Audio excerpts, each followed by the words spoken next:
ও শুধু নয়, পাগলা কুকুর হয়েছে। পাগলা কুকুরকে ভ্যাকসিন দিতে হয় এবং পাগলা গারোতে ভর্তি করতে হয়। শরীফ আল্লাহ পাক জায়গায় জায়গায় জানোয়ার বলেছেন, জানোয়ারের থেকে নিকৃষ্ট বলেছেন, বালহুম আদাল বলেছেন, কোথায় বলেছেন হারামজাদা বলেছেন, উতুল্লিম বাদা জালিকা জানিম বলেছেন, নুতফায় হারাম বলেছেন। হ্যাঁ, কোরআন শরীফ এরকম আল্লাহ পাক কাফিরকে কাফির বলেছেন, মুনাফিককে মুনাফিক বলেছেন, বেঈমানকে বেঈমান বলেছেন।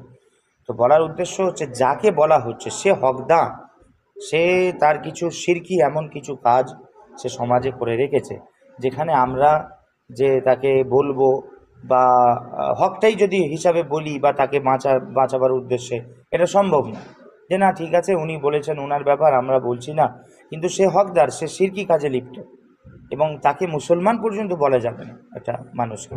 তার যে কর্মকাণ্ড আপনারা দেখেছেন পূর্বে, বিধর্মীদের শিরকি কাজে যেভাবে শরিক হয়ে যেভাবে, তো এটা একজন মুসলমান হিসাবে তো তার পক্ষে উচিত নয়, এবং তাকে মুসলমান বলা যাবে না, তাকে কোনো মুসলমানের সাপোর্ট করা যাবে না তাকে।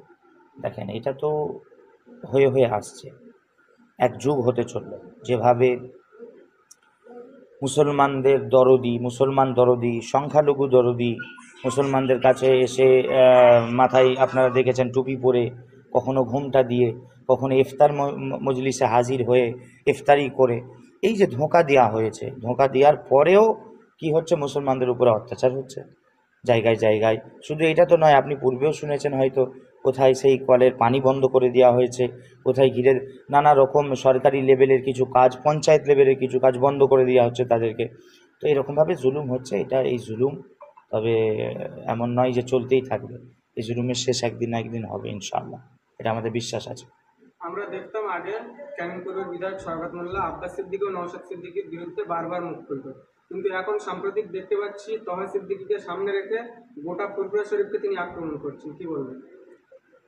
দেখেন, পীরজাদা তহা সিদ্দিকী চাচা হুজুর কেবলা, তিনি আমাদের বয়োজ্যেষ্ঠ চাচা যান, তিনার একটা থট আছে, তিনার একটা আলাদা চিন্তা ভাবনা আছে। তো তার জায়গা থেকে তিনি তার জায়গায় বহু বছর ধরে তিনি মানুষের কাজ করে আসছেন, এটা আমরা জানি। তারপরেও কিছু জায়গায় আমরা দেখেছি অনেক কিছু, কে এর আগে আমি মন্তব্য করেছিলাম কে কার হয়ে ব্যাটিং করছে, কে কার হয়ে খেলছে না খেলছে, আমরা জানি, এটা পুরো বাংলার মানুষ জানে। তারপরেও তিনি এখন যে সত্যটা তিনি যেভাবে প্রকাশ করছেন, পীরজাদা তহা সিদ্দিকী চাচা হুজুরের ব্যাপারে যেটা বললেন, তো এটা ওদের সহ্য হচ্ছে না, গায়ে লাগছে যে আমাদের হয়ে আমাদের পক্ষ নিয়ে বলছিল, জুলুমের বিপক্ষে, অন্যায়ের বিপক্ষে, আমাদের যে জুলুম অন্যায়গুলো আমরা মানুষের উপরে করতাম সেখানে মুখ খুলতে দেখা যেত না, প্রতিবাদ করতে হয়তো দেখা যেত না কিছু কিছু ক্ষেত্রে।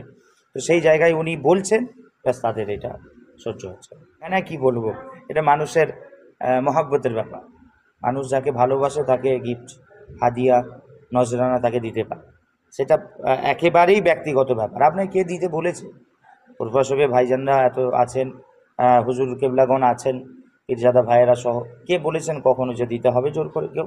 হাদিয়া হিসাবে মানুষ দিতে পারে, আমরাও দিই, আমি নিজে খুদ দিই, আমাদের যারা মুরিদ মোতাকিদিন আছে এরকম দেওয়ার যতটুকু আল্লাহ তৌফিক দিয়েছেন চেষ্টা করেছি হাদিয়া দেওয়ার, তারাও আমাকে দেন, অনেকেই দেন। তো এটা সুন্নাত, সুন্নাতকে নিয়ে অবমাননা যারা করে তাদের ঈমান থাকবে। আর বলেছে দক্ষিণ 24 পরগনা থেকে 90% মানুষ নাকি আর ফুরফুরা শরীফে আসছেন। দেখেন, এইগুলো ওদের পেট গরমের কথা আর কি। আসলে এখন যে পরিস্থিতি সামনে, রাজনৈতিক বিশ্লেষণ যদি করে দেখা যায়, বা যারা করছে সমাজে বুদ্ধিজীবী যারা আছে তারা ভালো মতো বুঝছে যে সামনে অবস্থা খুবই খারাপ, তো তার জন্য এদের ব্রেন কাজ করছে না। অবশ্যই ঠিক বলেছেন মুরব্বী চাচান হুজুর কেবলা, তো আর এমনি এমনি বলেন না, তিনি বলেছেন সেখানে ওলামায়ে কেরামগণ আছেন, দরবারে কমিটি আছে, তো সেই সবকে সামনে রেখে তিনি বলেছেন, হক বলেছেন। কেন সেকুলারের নাম দিয়ে তো আপনি বলবেন আমি সেকুলারিজম বা ধর্মনিরপেক্ষতার নাম দিয়ে ইসলামকে অন্য ধর্মের সঙ্গে মিলিয়ে দেবেন, অন্য ধর্মকে ইসলামের সঙ্গে মিলিয়ে দেবেন। আমাদের যে শরিয়াতের যে বিধান আছে, হালাল হারাম জায়েজ নাজায়েজ, এগুলোকে তো এক করে দিলে হবে না। বা একেবারে সেকুলারিজম বলতে, ধর্মনিরপেক্ষ বলতে আপনি যদি বলেন যে না আমি পুজো করব, মসজিদে এসে নামাজ পড়বো, এটা কখনো উচিত হবে না। গির্জায় গিয়ে আমি সেখানে ঘন্টা করবো, এটা সম্ভব নয়। এটা আর এই রকম সেকুলারিজমকে মানি না, আমি নিজে মানিও না, আর কোনো মুসলমান মানতে পারে না। আমাদের সর্বপ্রথম আমাদের সংবিধান হলো কোরআন হাদিস, আমাদের শরিয়াত আগে, দিন আগে, ইসলাম আগে, আল্লাহ আল্লাহ রসুল আগে, আকা আলাইহিস সালাম হুজুরে পাক আগে, সাল্লাল্লাহু আলাইহি ওয়াসাল্লাম তিনি আগে, তারপরে সব কিছু, তারপরে দেশ, তারপরে সমাজ, তারপরে নিজে সব কিছু। আমার ইসলাম আগে, আল্লাহ আল্লাহ রসুল আগে। তো সেই হিসাবে আমি যদি ইসলামকে সামনে রেখে দেখি, চাচাজান হুজুর কেবলে যেটা বলেছেন ঠিক বলেছেন। এইরকম ফতোয়া আছে, যদি তার স্ত্রী থাকে কারুর, সে যদি শিরকি কাজে লিপ্ত থাকে, তো সেটা তার বিবি তালাক হয়ে যায় এবং তাকে নতুন করে কলেমা পড়ে তাকে ঈমান এনে তারপর আবার নিকাহ দহরাতে হবে। ফতোয়া ঠিকই বলেছেন, হক বলেছেন। মন্তব্য কেউ করতে পারে না, আশা করা যায় কেউ কোনো মুসলমান করবে না, আশা করা যায়। যদি করে থাকে সে বেঈমান হয়ে যাবে, কাফের হয়ে যাবে নিঃসন্দেহে। তাকে যে সন্দেহ করবে সেও কাফের হবে। দুবার নাকি হজ করে এসেছে দাবি করছে। তাকে যে সন্দেহ করবে, যে বলেছে আর কি, সেও কাফের হয়ে যাবে, সেও কাফের। তাকে যে সন্দেহ করবে যে না সে মুসলমান, সেও কাফের হয়ে যাবে যদি বলে থাকে। আশা করি এরকম মুক্তি কোনো মুসলমান করবে না। তারপরেও আমরা তো শুনে থাকি, আজকে বর্তমান রাজ্যশাসিত যে সরকার চলছে, আমরা দেখে থাকি এখান থেকে মাঝে মাঝে মন্তব্য নানা রকম। কোথায় বলে নবী পাকের উম্মত, মানে এরা এমন একটা করে নিয়েছে, এদের কলেমা আলাদা করে নিয়েছে, লা ইলাহা ইল্লাল্লাহ এদের রাজনীতি হয়ে গেছে সব। আমাদের কলেমা আলাদা, আমাদের লা ইলাহা ইল্লাল্লাহ মুহাম্মাদুর রাসূলুল্লাহ সাল্লাল্লাহু আলাইহি ওয়াসাল্লাম, এটা আমাদের কলেমা।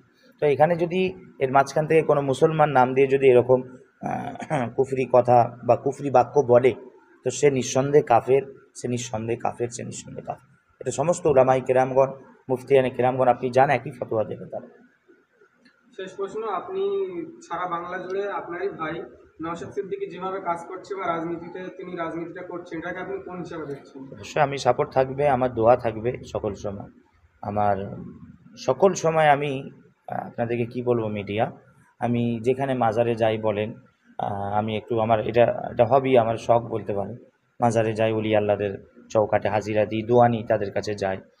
তো প্রত্যেক জায়গায় আমার দোয়ার মধ্যে পীরজাদা নওশাদ সিদ্দিকী ভাইয়ের নাম আমার চলে আসে, অটোমেটিকলি চলে আসে। তিনি যেভাবে সত্যের পক্ষ নিয়ে, ন্যায়ের পক্ষ নিয়ে কথা বলছেন, কাজ করছেন সমাজের মানুষের, তো এটা অবশ্যই আমাদের প্রত্যেককে এটা দোয়া করা দরকার বলে মনে করি।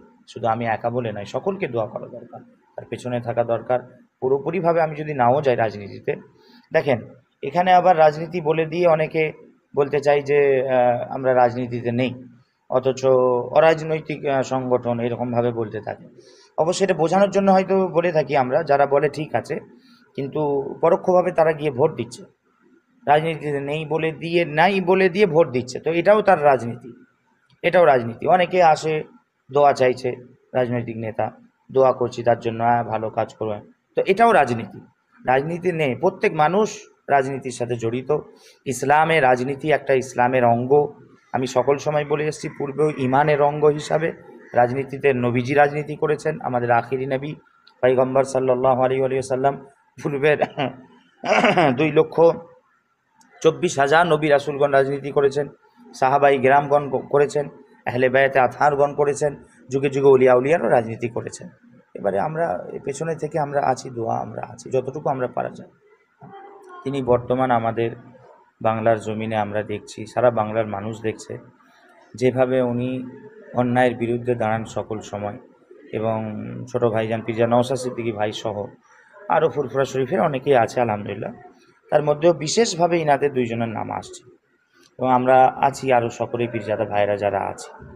তো উনি একজন সমাজ দরদি, মানুষ দরদি হিসাবে এবং পীরজাদা হিসাবে, আলেম হিসাবে এবং